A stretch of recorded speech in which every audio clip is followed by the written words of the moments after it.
السلام علیکم ورحمۃ اللہ وبرکاتہ۔ الحمد للہ وکفی وسلام علی عبادہ الذین اصطفی، اما بعد۔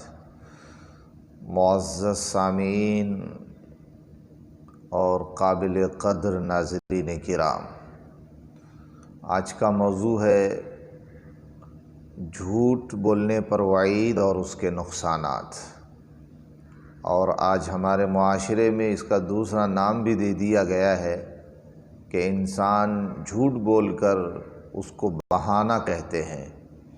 آئیے دیکھتے ہیں کہ قرآن و احادیث کی روشنی میں ہمیں جھوٹ کے بارے میں اور جھوٹ سے بچنے سے متعلق شریعت مطہرہ نے کیا رہنمائی فرمائی ہے۔ فخر موجودات، سرور دو عالم، رحمت للعالمین حضرت محمد الرسول اللہ صلی اللہ علیہ وسلم نے ارشاد فرمایا، سچ بولنے کو اپنے اوپر لازم کر لو، کیونکہ سچائی نیکی کی طرف اور نیکی جنت کی طرف لے جاتی ہے۔ آدمی سچ بولتا اور اس کے لیے کوشش کرتا رہتا ہے، یہاں تک کہ اللہ کے یہاں سچوں کی فہرست میں اس کا نام لکھ لیا جاتا ہے۔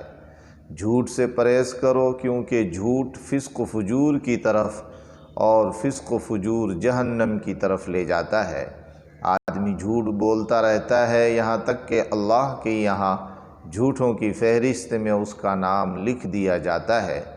حضرت لقمان حکیم سے کسی نے معلوم کیا کہ آپ نے اتنا بلند مقام و مرتبہ کیسے حاصل کر لیا؟ آپ نے فرمایا، سچائی، امانت داری، لغویات یعنی فضول باتوں سے پرہیز۔ حضور اکرم صلی اللہ علیہ وسلم نے فرمایا، مجھے 6 باتوں کی ضمانت دے دو، میں تمہارے لیے جنت کی ضمانت دیتا ہوں۔ یعنی ہمیشہ سچ بولو، حتی الامکان وعدہ پورا کرو، امانت میں خیانت نہ کرو، شرمگاہ کی حفاظت کرو، نگاہیں نیچی رکھو، ہاتھوں کو ظلم سے روکو۔ سچائی، ایفاء عہد، امانت، ان تینوں کا تعلق اللہ اور بندہ دونوں سے ہے۔ اللہ کے معاملے میں سچ بولنا یہ ہے کہ اس کی توحید کا اقرار کرے، صدق دلی سے کلمہ پڑھے۔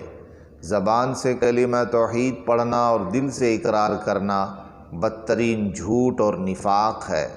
بندوں کے معاملات میں سچ اور جھوٹ بالکل ظاہر ہے، خلاف واقعہ بات کہنا جھوٹ ہے، جو کسی طرح جائز نہیں۔ اسی طرح انسان نے اللہ کے سامنے اس کے رب ہونے کا اقرار اور فرمانبرداری کا جو عہد کیا ہے، اس کا پورا کرنا ضروری اور فرض ہے۔ بندہ بندے سے اگر کوئی وعدہ کرے تو حتی الامکان اس کا پورا کرنا بھی ضروری ہے۔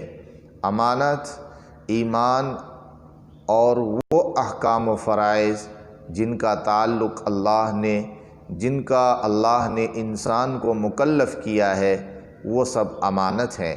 اسی طرح اگر کوئی انسان دوسرے انسان کو حفاظت کے لیے کچھ دے دے یا کوئی راز کی بات کہے، وہ بھی امانت ہے۔ دونوں کی حفاظت بندے پر ضروری ہے۔ حفاظت شرمگاہ، اس کی 2 صورتیں ہیں۔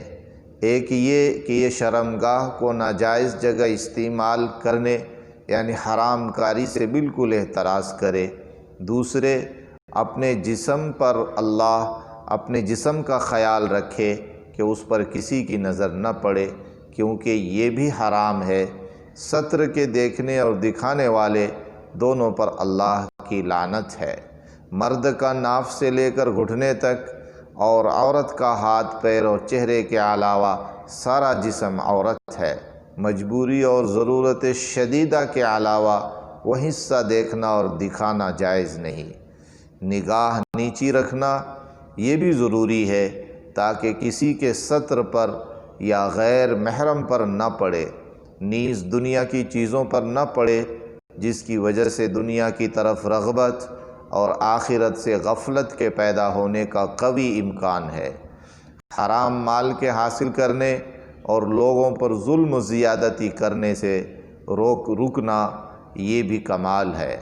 کسی تابعی کا مقولہ ہے کہ سچائی اولیاء کرام کی زینت اور جھوٹ بدبختوں کی علامت ہے۔ اللہ پاک ہم سبوں کو ان بتائی ہوئی تمام برائیوں سے محفوظ رکھے، اور اللہ پاک سچائی، امانت داری اور اسی طرح دیگر تمام صفات جو اللہ پاک کو مطلوب ہیں ہم تمام کے اندر پیدا کرنے کی توفیق نصیب فرمائے، آمین۔ والسلام علیکم ورحمۃ اللہ وبرکاتہ۔